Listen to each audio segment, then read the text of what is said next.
Hello, this is Justin at the Tech Train here, and welcome to part 5 of this video tutorial series highlighting different tools, methods and ways in which we can, as online educators, deliver an online curriculum to students that is an engaging, effective and hopefully fun and interesting way. I've looked at a variety of tools and techniques so far, and what I want to do today is something which several teachers have asked me about already, and that is how to record your screen, much as I do in these videos in fact. Now there are lots of solutions for this. There's a ton of software and tools out there for recording your screen. However, some of those do cost money. There are very expensive products, and there are some which aren't too expensive at all, between 20 and 50 pounds either for an outright price or for an annual rate. However, I'm not going to look at those at all in this particular tutorial. What I've done is to pick just 3 products which I personally think are really to be recommended, and they are all completely free. So I'm going to go through and demonstrate them. I've actually installed them and got them set up, one of which is the one I use for these videos, in fact, on my channel. So I will show you these 3 products, I'll demonstrate them. I'm not particularly going to advise one over the other. They offer different opportunities, but I'm going to go through those now. So let's just have a look at the first one, which I've got here, and this is Loom. So if you go to loom.com, this is a completely free product here. They have offered some extra benefits for educational facilities as well, but right now it's completely free. So if you click the button here and download that, you see it is available for both Mac and Windows.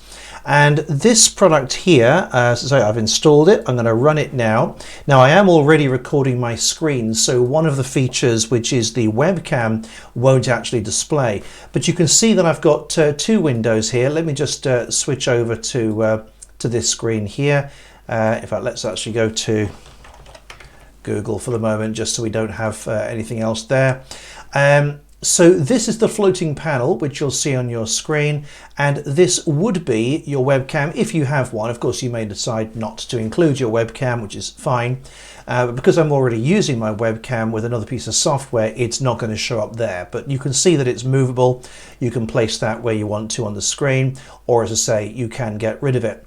There is also the option of using an avatar. So if you click on this little button at the bottom here, you can select a photograph and just have that as your avatar, as a kind of logo or something if you want to, floating there. So you can choose that if you prefer. On the floating panel here, we have some basic options. You've got 3 choices as to what you record. So the first choice, as you can see here, is both your screen and also your webcam. So that will just show the floating panel there. If you don't want the webcam and you just want the screen, which is perfectly understandable, then the second option will just record your screen and there'll be no camera at all. Of course, if you just want to be able to talk to camera and not share your screen, then you do have that third option there as well. Now, if you are going to record both the screen and the camera, as I say, this won't work at the moment, then you need to choose your camera. If you have more than one, obviously, then select the camera that you're using there. And of course, also select your microphone. Now, webcams often have microphones built into them. That's perfectly fine, although I have found that generally microphones built into webcams can end up being a little bit echoey for some videos. I've got the lapel microphone set up here, which I find is about the best quality, but then the room I'm in is a little bit echoey anyway, I suppose. But you can test it out and see how you feel. You can also see that there's a microphone volume meter active here, so that little button there looks like it's filling up with water, and you can get a judge on whether that is picking up your voice at the right speed. This is going to be recording your video and uploading it to the Loom website. It won't be public, so you can choose who you share that with, but you can see that having a fast internet connection is beneficial, and that gives you the choice of the quality. So 720 is going to be good quality, 1080 obviously is high definition. You should be able to go for that if you do have a good internet connection, but 720 is fine. If you have a low internet connection, then obviously 480 should be fine for that. I'll stick with 720 for this. You also have in the little three buttons at the top right here the option for preferences, and some of these are worth looking at as well. So default quality, obviously that's just what quality we're going to choose by default, in that case 720.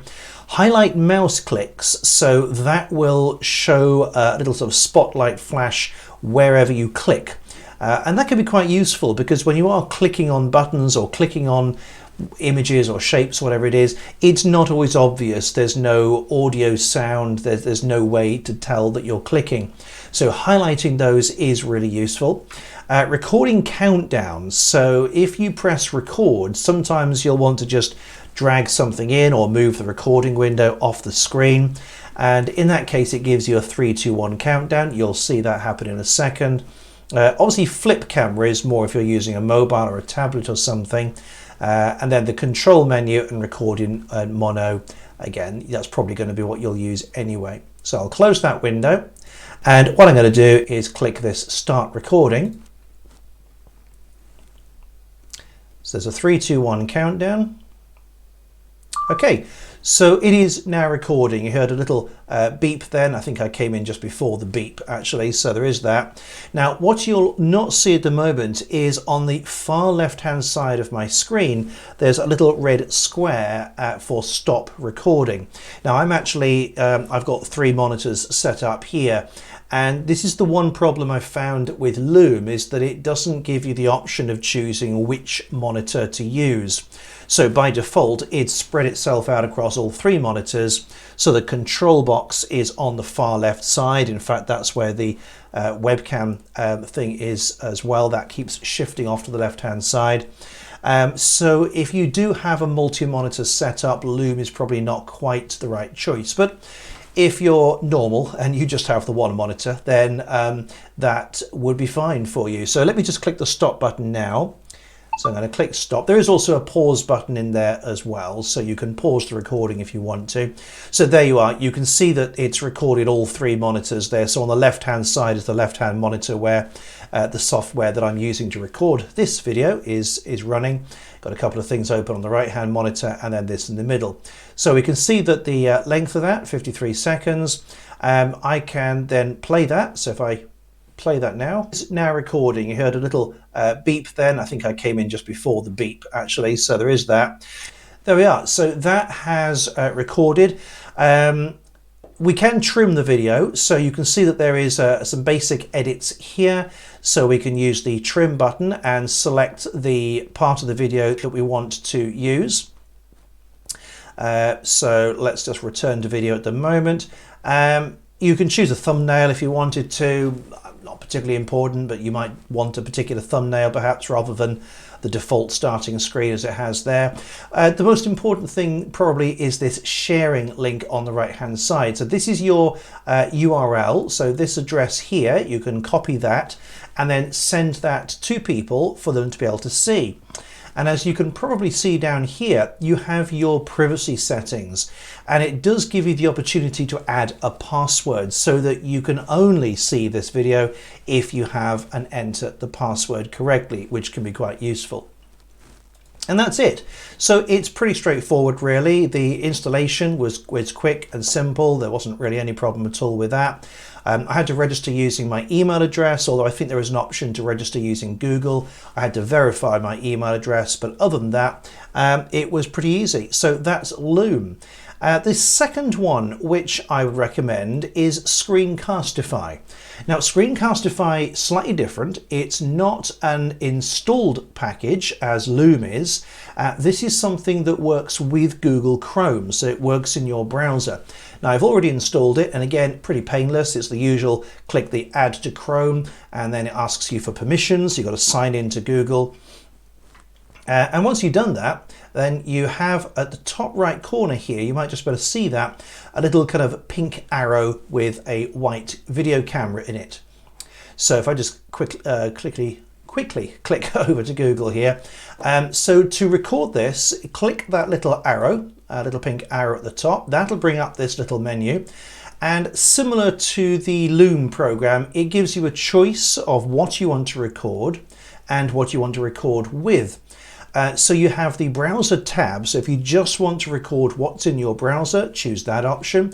You can record your desktop, so that's the second option. And again, if you want to just record your webcam view, you can choose that third option. It is worth noting that there is a 5-minute limit per video with Screencastify, although you can upgrade that. And I think if I just quickly bring that up, yes, so it's free forever up to 5 minutes. If you want to have it as unlimited, it's $49. So currently that's probably, I don't know, 30 toilet rolls, I don't know, 500 toilet rolls, I'm not quite sure at the moment. But $49 per person per year, and that gives you unlimited recording opportunities. So if you decided to upgrade it, it's not too bad, but free for 5 minutes is probably okay for a lot of people. So if I click on that again, you can see we've got the desktop choice there. Again, enable the microphone, and if you have more than one microphone, you can click there and select the microphone you're using, and there's a meter on the right hand side that you can see.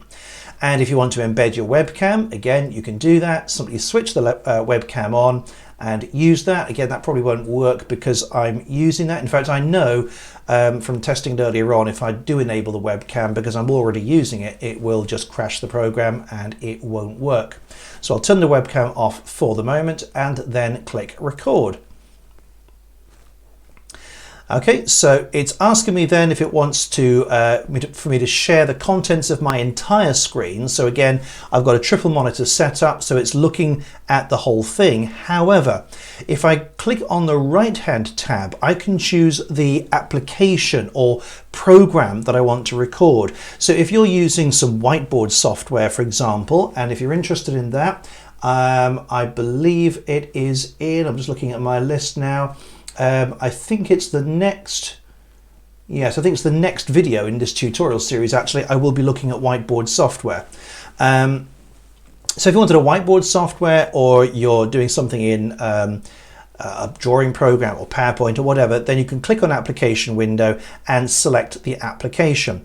This first one here is the browser window I'm looking at now, so I'll click on that to select it and then click share.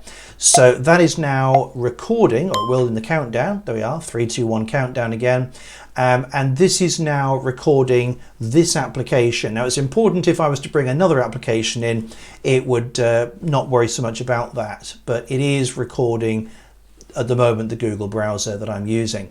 So it's got the option of a webcam. That webcam can be moved around the screen. So I can't demonstrate that now because I'm using my webcam, but you can drag that around the screen, position it, resize it. It's a square box rather than the round one for Loom. But that's quite good. You've also got some options at the bottom left here as well. So you can focus the mouse. If I click on the focus there, the whole screen goes dark and you see this white light around the mouse. I like that feature. I think that's really, really good, that feature. So we can turn that on and off there. You also have the pen tool, and we can choose the color of that pen tool, and we can doodle and draw on the screen, and of course an eraser to get rid of that. So that's the basic idea. We can stop the sharing, this little button at the bottom here, or we can click the icon at the top again, which has gone from pink to red, and that gives us the option to pause the recording if we wanted to, or to stop it. I'll click stop, and that will open up a web page. This is a local web page, and you can see that I have my video at the bottom, which is now playing. It would not worry so much about that. There we are, so you can see here the audio. Something again I really like in this is that there's a very simple trim option. So if you've been getting things set up, or clearing your throat, or you weren't quite ready at the beginning, or at the end you were going for the stop button, you don't actually want to record that bit, then you can trim very easily by simply dragging these scissors in from the left. If I was to bring another application in, there we are, and the right. So towards the end, you can see that if I play from the end, I went up to the top right corner and clicked the stop button, and that gives us the option to pause the recording if we wanted. And interestingly, I hadn't picked up on that last time. The stop floating menu isn't shown in this video, so that's not there. But in any case, to trim, you simply grab the scissors, bring it in to where you want, and once you're ready, you've trimmed it down to the bit of the video you want, click Save Trim. That will replace your original video, so you won't have that original video anymore. You will have that trimmed video. But there we go. So that's now done. We can name it at the top, a little bit like normal Google applications. We can click at the top there and type whatever your title is for this. And then on the right hand side, you've got some options here for sharing. So you can just copy the shareable link and then email that link out to people. You've got share to Classroom. So if you're using Google Classroom, you can, with one click, share this to your Google Classroom. You can also publish to your YouTube channel if you have one, or get the embed code if you're embedding it within a website or something like that as well. And you also have the option to download here, and you can download in various formats. You've got an MP4, which would be good if you're uploading to a website or to YouTube. You can export the audio only if that's all you want, and you can also export it as an animated GIF. Useful if it's a very short, brief demonstration just of where to click or what to do on your screen. So that's Screencastify, which I really like. I think that's going to be really good for a lot of people. The final one I want to look at is probably the more techie one. And if you've never done this sort of stuff before, and looking at those two, you're thinking, yeah, that's probably more than enough for me, then that might be it as far as you're concerned. But I will just show you this third option, which I do like, and it's Open Broadcast Software Studio, OBS Studio. This is what a lot of people use for streaming. In fact, I would say it's probably more used for streaming than for recording video, but it works for either. So people who are streaming live on YouTube, people who are streaming live on Twitch will probably use OBS Studio, or a slightly newer version, in fact, that a lot of people use now. You can see it's available for Windows, Mac, or indeed Linux as well. And this software can be downloaded. Now I've got this running on my left screen. I'm going to bring this in now, but it will look a little bit weird. So you can see that now looks very weird indeed. Because of course what I'm doing is I am recording my screen while showing you recording my screen while showing you recording my screen, and so on it goes. Probably this is my students' worst nightmare, an infinite number of me, but there we go. So once you've installed this, let's have a look then. The basic areas are this bit in the middle, which obviously is the screen that is being recorded. On the right hand side, I have this scenes section. Now I can't change the scene at the moment, otherwise we'll lose recording of this. But what we can see, I've got several scenes here. What are they? Well, a scene is just simply a view, a combination of things that we might include. So for example, right now we've got the scene that includes my webcam as well as my desktop. But if I was to switch over to this scene, then this now is just my desktop and not me. And if I was to switch to one of these other scenes here, then it would just be the webcam. So that one there would just be me, and then back to the desktop with me. So that's really useful for being able to switch easily between different combinations, different layouts. You could also have images or files, video files perhaps somewhere, which you can again run. So I've got video files here for intros and stuff like that I use sometimes. I can click on that and there's the video. I can't demonstrate this while I'm still recording, as I say, but once you've clicked the plus button there and you've named your scene, so it could be something like, you know, desktop with camera, whatever.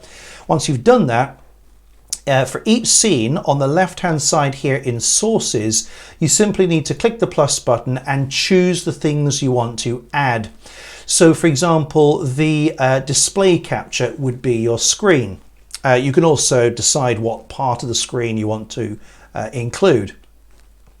Audio input capture would of course be your microphone. You'd also have that in there as well. If you wanted to have an image overlaid on the video, a logo or something like that, perhaps that might be useful.